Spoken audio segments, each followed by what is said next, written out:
Hello दोस्तों, welcome to this एससीपीसी admission 2021।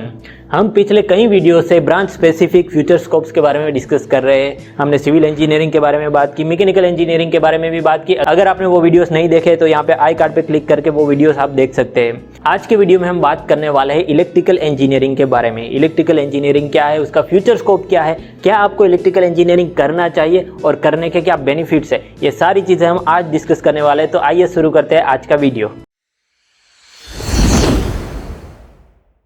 सबसे पहले ये डिस्कस कर लेते हैं कि इलेक्ट्रिकल इंजीनियरिंग क्या है।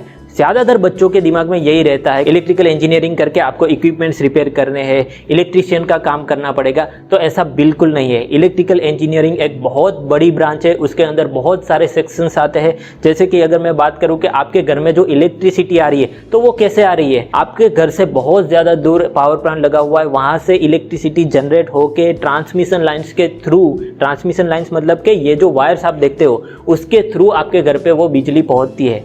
लेकिन ये सिर्फ इतना इजी टास्क नहीं है। एज एन इलेक्ट्रिकल इंजीनियर आपको मैनेज करना है कि वो ट्रांसमिशन लाइंस के वोल्टेज क्या रहने वाले हैं, करंट कितना रहने वाला है, पावर जो आप सेंड करें वो कितना रहने वाला है। क्योंकि वहाँ पे सिर्फ आपके अकेले का घर नहीं है, पूरी इंडस्ट्री है, पूरी सोसाइटी है जहाँ पे हमें पावर सेंड करना रहता है।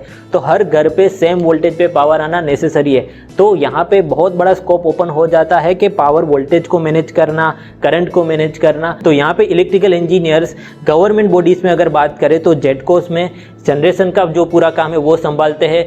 फिर डिस्कॉम्स की अगर बात करें तो डिस्कॉम्स जैसे कि गुजरात की अगर बात करें तो पीजीवीसीएल, यूजीवीसीएल, डीजीवीसीएल, एमजीवीसीएल, तो ये सारे डिस्कॉम्स होते हैं। तो आपके सबस्टेशन से लेके घर तक जो भी पावर आ रहा है तो उसको मैनेज करने का काम जो है वो डिस्कॉम्स का होता है। तो यहाँ पे बहुत सारा स्कोप जो है वो ओपन हो जाता है गवर्नमेंट बॉडीज के अंदर ही, सिर्फ इसी एरिया में। ये तो मैंने सिर्फ एक ही एरिया बोला है। दूसरा चांसेस यहाँ पे ये भी है, तो जो पावर यहाँ पे सेंड हो रहा है आपके घर पे आ रहा है तो वो पावर विथ प्रोटेक्शन जो है वो आपको सेंड करना रहता है। मान लीजिए कहीं पे अगर वोल्टेज बढ़ गया किसी भी कारण से तो वहां पे ट्रांसमिशन लाइन को आइसोलेट करना पड़ेगा। फिर दूसरी चीज अगर बात करें तो बारिश आ रही है तो उस बारिश में भी कुछ फॉल्ट आ गए ट्रांसमिशन लाइंस पे। उत्तरायण के टाइम पे आप लोग ऑब्जर्व करते होंगे कि बहुत सारी पतंगे जो है वो ट्रांसमिशन लाइंस पे फंस जाती है। उसको खींचते हुए दो तार अगर ज्वाइंट हो गए तो वहां पे एक बहुत बड़ा फॉल्ट आ सकता है।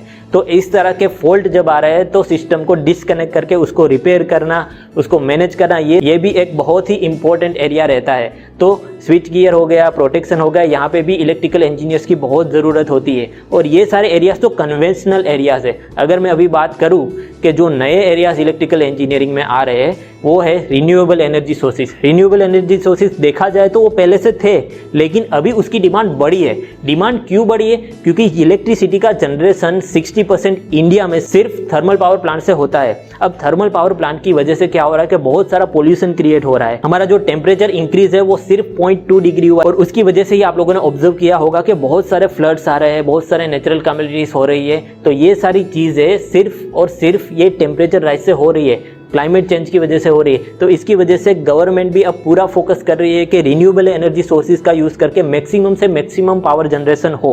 गवर्नमेंट ने अपने लिए टारगेट सेट किया है कि 2022 तक वो 170 गीगावाट पावर जो है वो रिन्यूएबल एनर्जी सोर्सेज से जनरेट करे। और अगर आप अभी देखने जाओगे तो वहां पे हमने सिर्फ 30 गीगावाट ही जो है वो सोलर से जनरेट किया है। दैट मीन्स के रिन्यूएबल एनर्जी सोर्सेज में अभी बहुत सारा काम होना बाकी है, और इसके लिए इलेक्ट्रिकल इंजीनियर्स की बहुत सारी डिमांड जो है वो होने वाली है फ्यूचर में। अगर आप सोच रहे हो 4 साल के बाद आपका फ्यूचर क्या होगा इलेक्ट्रिकल इंजीनियरिंग में, तो डरने की ज़रूरत नहीं है। वहाँ पे बहुत सारे स्कोप्स आपको मिल जाएंगे। दूसरी बड़ी चीज़ मैं अगर आपको बताऊँ तो electric vehicles is a trending technology है। वो बहुत सालों से, लेकिन अभी वो इम्प्लीमेंट हो रही है। अभी अगर आप देखने जाओगे तो ओला बाइक आ चुकी है, ईथर की बाइक्स आ चुकी है, Tesla is also coming to the India. और इस सारी चीज़ों की वजह से इलेक्ट्रिक व्हीकल का मार्केट बहुत ज़्यादा होने वाला है। Government is also supporting electric vehicles. अगर आपने न्यू इलेक्ट्रिक व्हीकल पॉलिसी देखी होगी तो वहाँ पे सिटीजन्स को इलेक्ट्रिक व्हीकल परचेस करने के लिए सब्सिडी दी जा रही है। तो ये एक बहुत बड़ा स्कोप खुल गया है इलेक्ट्रिकल इंजीनियर्स के लिए।